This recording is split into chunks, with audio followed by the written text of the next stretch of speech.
everyone, and welcome to the Something in Mimosas podcast, a show where we share powerful life lessons, a few laughs, and empower women while sipping on mimosas. Now, grab some orange juice and champagne and welcome your host, Gail Dudley.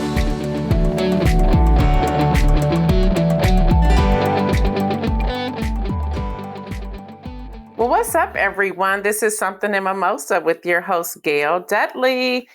Before we jump into the something, we got to talk about this mimosa recipe that we have today. This one is so good.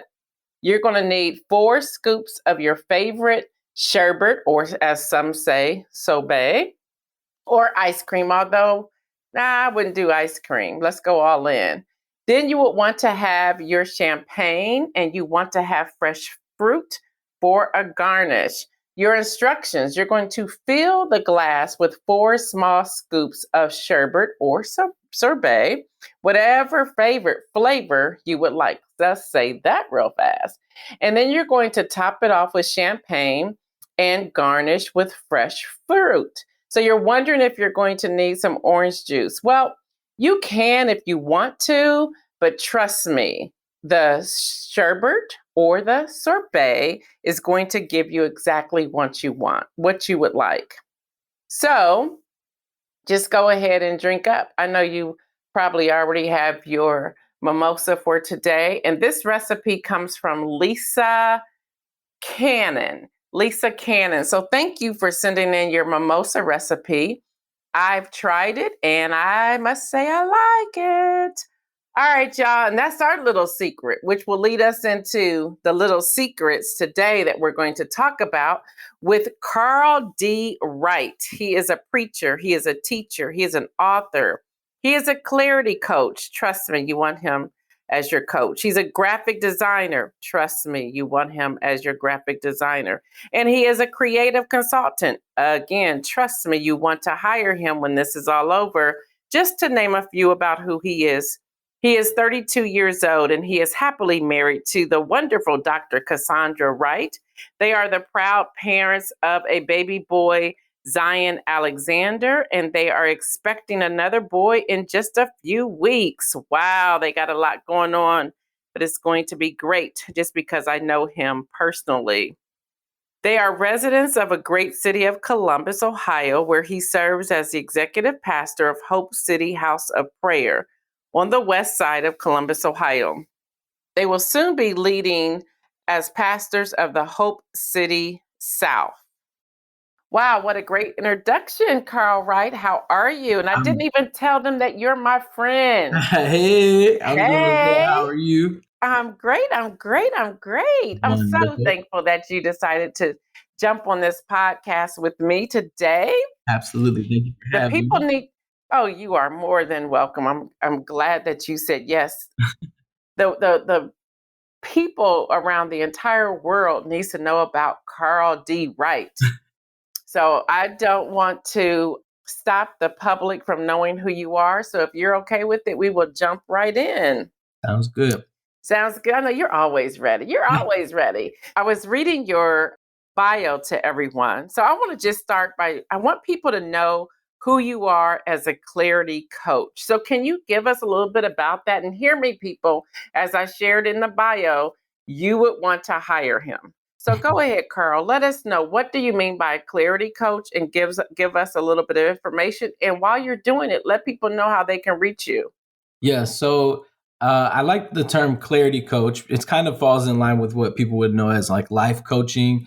But I like clarity coach because the difference I would say is a life coach is someone who comes alongside you, holds your hand, and kind of walks you step by step through things. I have no intention of doing that. So what I do is I like to help people gain clarity. So whether that's, if you're on your mental health, wholeness journey, if you're, starting a business or just wanting to brainstorm some things. Someone put it best, I'll say, my therapist put it best this way. She said, if you give Carl all the information, just give him as much information as you can give him, and then he will connect the dots and make sense of all the information. And that is something I'm gifted to do. I thoroughly enjoy helping people put the pieces together to see beyond what it is that they're able to see. And if you want to reach me for that or for anything, I'm available at carldwright.com. All the details are there. Cool. And we'll be writing that too in the description so everyone will see that. I can speak to Carl being a clarity coach because we have been at the library plenty of times. And when I would try to go a particular way, he would say, that's not clarity to me. That's you're going down the wrong path. He will check you. So you cannot be a person who is sensitive because he will shut you down, lock you up, and make you understand you're going down the wrong path. So trust me. Now let's talk about a graphic designer. And y'all should know I have hired him for all of these things, just to be clear. So let's talk about your graphic designer.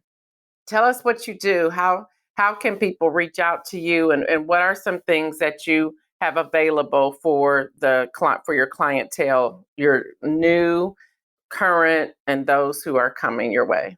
Yeah, so anything that can be graphically created or visually designed, I'm able to do. So like flyers, business cards, booklets, whatever it may be. If you need graphics for a website, graphics for an event, whatever it may be, I create those kind of things. I love doing graphic design, and you can get more information. There's like a price list as well as kind of a breakdown of how the process works at carldwright.com/design. So it's really fun though, listening to people's vision. Done a number of things for you. You had a campaign for voting earlier last year, and that was fun, creating the different graphics and really watching people engage with the graphics for your campaign was fun. So I enjoyed doing that with clients. And it was absolutely amazing. Mhm. And then he's also the creative consultant. Before I get to the other areas, I want to get this out of the way. So tell us a little bit about creative consulting, because there are so many people out there. And let me say this to everyone who's tuning in. We understand you want to do a side hustle, or you want to start a small business, or you have something that you want. You need to have things uniform. You need to have your brand. You need to bring all of this together so that when people see a color or they see, and I'm only repeating what Carl's taught me. So now I know a little bit about it, but he's the expert here.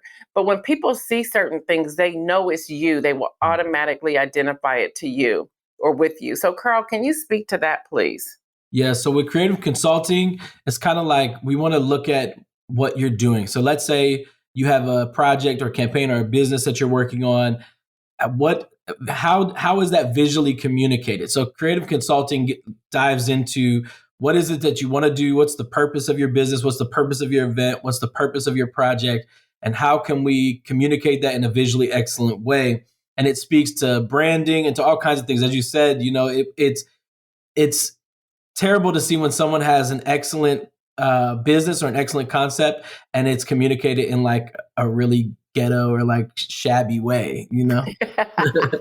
I love how you said that. So now that we have those things out the way, Carl is also a preacher. And trust me, I've heard him preach many a times, even on his Instagram. He's a teacher.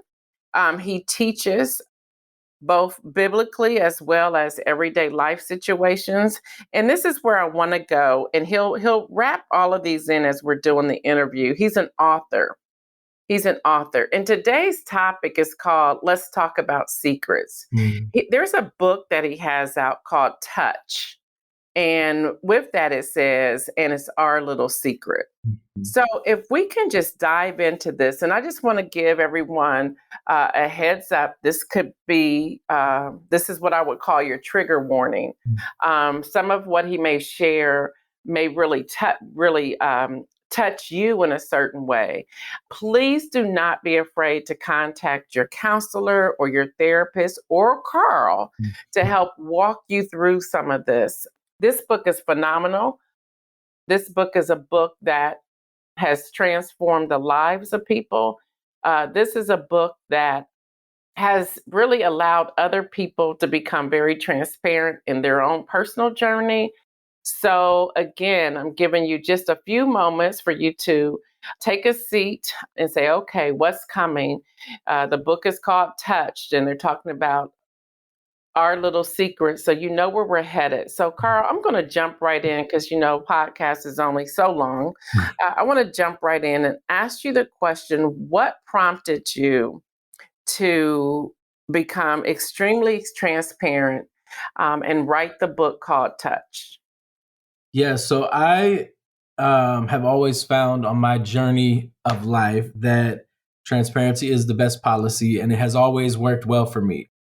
It has not always made me, the most friends or the most popular, but I found for my life, it has brought me the most fruit and the most peace. And I've found that it has been able to impact a lot of people, help a lot of people, which is what I enjoy doing. So for Touched, I'm 32, I believe.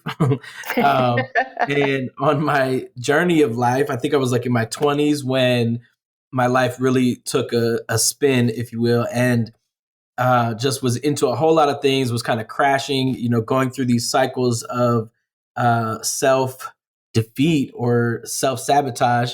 And I ended up in counseling, and I ended up trying to, I basically was just sitting there with the counselor, like, look, I just want to be happy. So I don't know what's wrong with me, but I'm messed up and I'm broken and something's not right and everything keeps going bad.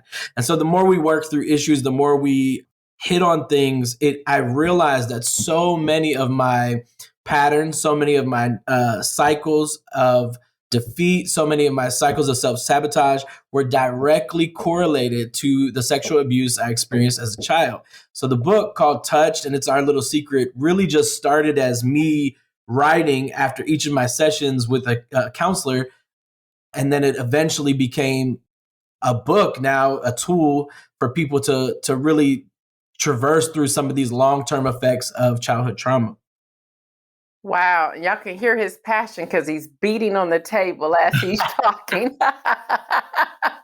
He gets so excited when he's sharing this. And y'all, that excitement comes from, and Carl, you can agree or disagree with me. I believe that excitement comes from the fact that he's free. Yeah. And he's continuing to live this journey of freedom. But before I go more into the book, I know that you actually that you also offer workshops, whether those are Zoom webinars, live webinars. Hopefully, after the pandemic, we can get back into live gatherings. Would you talk about that? How you use this book now to launch workshops and one-on-ones with people and coaching and clarity session with people? Can you share that? Yeah, sure. So the book is really just a tool. So I actually worked with Gail in publishing this book. She was my publishing consultant. And at her suggestion, after each chapter, there's like sections for people to, what do you call it, journal, work through your thoughts, process through your thoughts, as well as take notes. And so the book kind of became like a central teaching tool. So whether that's talking about long-term effects of trauma, and it doesn't even have to be sexual trauma, that was just my personal story, but the principles are all the same.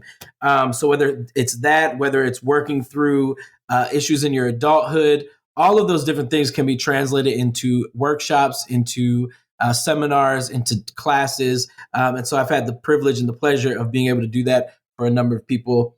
And it's been great. Great, thank you. So let's go back to the book. I was giving everybody an opportunity to breathe now that they realize which pathway we're going down. Right, the subject, they're like, oh my gosh, this is where she's going. So I purposely set it up to let everyone get an opportunity to get situated back on their sofa, to get their tissues or whatever. So you were sharing with the audience that you were meeting with your therapist and you were writing, you were journaling, you were starting to bring up the past of that sexual abuse as a child. Mm-hmm. Do you mind sharing with the listeners, and if you want to say no, you can say no, who the person was, or how it even happened, or so that people are aware that if they're going through a process to be healed, how far they have to go back and how much they have to bring forth. Yeah. So for me, I was sexually molested from the age of 8 to 14 by my mother's ex-husband. So it was my stepfather at the time. And working through that, so that's a number of years of abuse, and to try to work through that. And it kind of was a very conflicting situation because he was outside of the abuse. This is going to sound really weird, but outside of the abuse, he was an amazing person. He was a great man, great, loved by the family, loved by the community. And so to have to work through all that, I often say, if you can't talk about something, it's because you're not free from it yet. You're not healed from it yet. But when you're able to start talking about it, that's when you know that you're really getting free and getting out of it. But for me, it started because my mom, being a single mom, asked her husband, the man who was more like a father figure, to teach me about sex. I was getting older, getting curious, and she felt like she didn't have the capacity for it. So she asked him to do that. And when she went out of town on business, that's when he decided that he would teach me about the birds and the bees. And him teaching me about the birds and the bees went from him telling me about it to him saying, it would be better if I showed you than told you. And that's kind of where the abuse started, and it grew from there. But diving into it and writing as an outlet, there's a quote from another person that I quote in the book. It's one of my favorite quotes, and it says, "Tell your story." I can't remember. It's something like tell your story. Don't worry about other people. If they wanted you to write better about them, then they should have behaved better. And that's my messed up version of the quote. But that's essentially it. So, wow, thank you for that. What would you suggest to people when they're looking for a therapist to share their story? What should they look for in a therapist? And when do they know they're ready? Or could it be that they're never ready? They just need to go and sit down with someone? yeah, I think like any major transition in life, any major undertaking in life, you're never going to be ready. You're never going to be 100% ready. You can do things to prepare yourself so that you're more prepared, but you'll never be ready. You ultimately just have to take the faith jump. Like myself, when I went, I actually had no idea what I needed. I didn't even know where to even begin, where to even start. I literally was just like, something's wrong with me, fix me. And I think that is the mindset that a lot of people go into it with. Whether that's finding a counselor, finding a therapist, finding a clinician. But something I would say is you have to understand that the clinician, the therapist, the counselor, they're not going to fix you. And something that I found very interesting is they actually don't even do a majority of the talking. It's more so them getting you to think about your thoughts. So my suggestion would be, as you go, for me, it just so happened that the first counselor I had, or the first person I met, clicked for me, and we clicked very well, and it worked very well. Just go. And if you find that, the person doesn't click well with you, then just find another. And any good clinician will refer you to someone else if you feel like it's not working. So, but just look for somebody that you can click with, that you can talk with, that you can share. And you honestly want to do that because it's important to find somebody that's kind of a neutral. What word would you say? Like kind of out of everything else. I forget the word, but it's like a neutral party. Yeah, there's somebody, they don't know you one way or the other, so they're open to hear from you. Yeah. I totally agree with that. So when someone's saying, okay, I'm liking what I'm hearing, what would you say would be your main synopsis or storyline of your book? So the main storyline of my book, I would say, is The Secrets Make Us Sick. And that actually is the title of a chapter in the book. But the secrets make us sick. Your past, the things that you have gone through, you have to understand that these things don't just it's not like life just happens to you and then you just go on unimpacted by it. The reality is that everything you've been through, every traumatic experience, every hard moment, those things have impacted you for your life. And if you are not conscious and aware of how you show up in the world, then you are just living life by default, a victim to your own issues, if you will. And for me, I look back at my abuse, the abuse that happened from 8 to 14. I think that's like 6 years.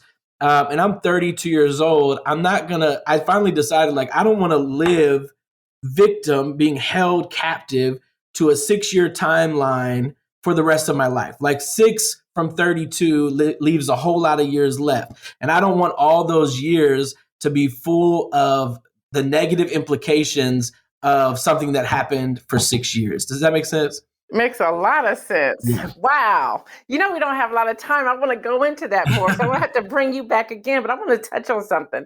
You talked about sickness. Mm-hmm. I'm not sure people know to what degree they may be sick. Yeah. It's not like having a cold. It's not like getting a headache. It's not like stubbing your toe. It's not like getting your appendix out. It's nothing like that. So when a person is dealing with an issue, and let's say they're they're wounded, they're deeply wounded. What does that sickness look like? Or how can you help someone identify, yes, I'm sick? Yeah. So one of the first and biggest steps in this whole journey is bringing you to a place of self-awareness, right? So you have to become aware of what I like to say, how you show up in the world, and how, not only how you show up in the world, but what the implications of that are. For, if you are walking around with issues in your soul, bondages, clutter in your soul, then you might not even realize it, but it impacts your attitude. It impacts your outlook on life. It impacts your outlook of how you view yourself. It impacts your relationships. It impacts your ability to make and keep a healthy connection. It impacts your ability to discern a healthy environment. Like, for instance, for myself, as I healed, I realized that I was so used to dysfunctional environments that when I started to come into a place of healing and peace and an environment that wasn't full of drama, I almost started stirring it up because it felt odd to not have it. It almost felt like something wasn't right with my life because I was so used to dysfunctional environments that to really be detoxed of that, you almost feel like something is wrong. And so that is the dysfunctional thing. So you have to be able to realize that all of these issues impact you, not just how you think, how you behave, but also it can impact your physical body. You could be walking around with pain in your body. You got to think about why, when certain things happen, do you get tight in your chest? Why, when certain things happen, do you tighten up and hold in all of these things? And so as you heal, you'll realize that these things showed up not only in how you think and how you behave, but also in your physical body and your physical health. Wow. There's so much there. Now, y'all are hearing him on a podcast, but take what he just said, turn that into a apostolic like church and get him excited. He will go all the way in. Because I know some of you right now are sitting up, and some of you are probably like, "Oh, I probably shouldn't be drinking this mimosa while I'm listening to this man of God share." But I know some of you have it spiked, and some of you have it not spiked. So go ahead and drink up a little bit, whatever that looks like for you. But I'm even sitting here getting excited hearing this. And and again, as he shared with you, I was his publishing consultant, so I know what's inside of it. So I'm like, wow, I don't remember that. But okay, I'm with him. But with that, it also says that we grow over time. Yeah. Wow, that was a whole lot. So listen, I'm going to need y'all to get this book. Y'all can get the book on Amazon. You can get the book on Barnes & Noble. You can get the book on his website. Yes, Carl, can it be on your website? Yeah. Mm-hmm. So what we're going to do today on the podcast, the first 3 people who send me an email and say in the subject line, I want that book, you will get a signed copy from Carl D. Wright. And we'll get that out to you. Now, here's the other thing we want to do. If there is someone out there who really needs to sit down and have a conversation with Carl Wright, Something in Mimosas, myself as the host, Gail Dudley, will take care of one session for you. So we will identify one person to do that. So what we will have you to do, I'm going to ask Carl to give his email address, and you all can send him an email as to why you want to be that person to have a 45-minute session with him. And then he will determine who that person is. So Carl, can you go ahead and give your email? Yeah, so you can message me at info at carldwright.com, CARLDWRIGHT.com. Now, we're going to have you to say that again slower. Info at carldwright.com. And that's CARL, the letter D, Wright, WRIGHT.com. Yep, that's it. That's it. Yay. Wow. We could go on and on and on. Yeah, that's just a little bit about who he is. Again, he's at Clarity Coach. You want to reach out to him at www.carldwright.com. He is that graphic designer. Trust me, you want to hire him for all of these things. He's the one that helped me realize that although I know how to publish books, and I've been doing it for a long time, that wasn't bringing me joy. That was not bringing me joy. So I had to let it go. Yeah. And I was trying to hold on to it. And he kept saying, no, no, no. So I finally, between his no and God showing me that's not the direction I needed to go, I made that shift. Mm-hmm. And if you need that, what's the consultant piece of it? Creative consultant. Mm-hmm. You want that from him as well. But more so than anything, you want that book.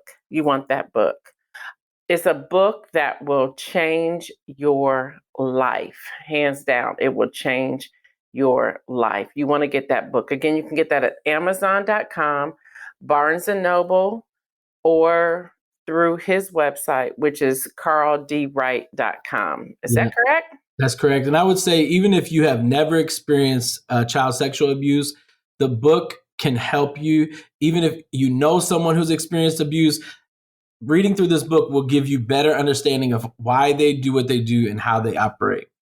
Yes. And I'm going to also share this. If you are a teacher, you want this book. And you don't have to, you could say, well, he's a pastor and I don't go to church. Who cares? Still get the book. Get the book. If you are a daycare worker, get the book. If you are a career person, get the book. This will help you identify things in other people. This is a great book just to have as a resource on your bookshelf for whenever you run into somebody, you say, hey, this sounds familiar, and you pick up that book and you will be able to help that person. I am so glad y'all joined us today for Something in Mimosa. The mimosa, again, that sherbet or sorbet, mimosa, whatever flavor you want. I will give you some insight tips and tell you the raspberry is delicious. So you may want to pick that up. If you ever want to reach out to me, I am at www.gaildudley.com. Again, that's www.gaildudley.com. And I hope y'all are checking out News in Motion every morning at 7:25 a.m. Monday through Friday on Facebook Live.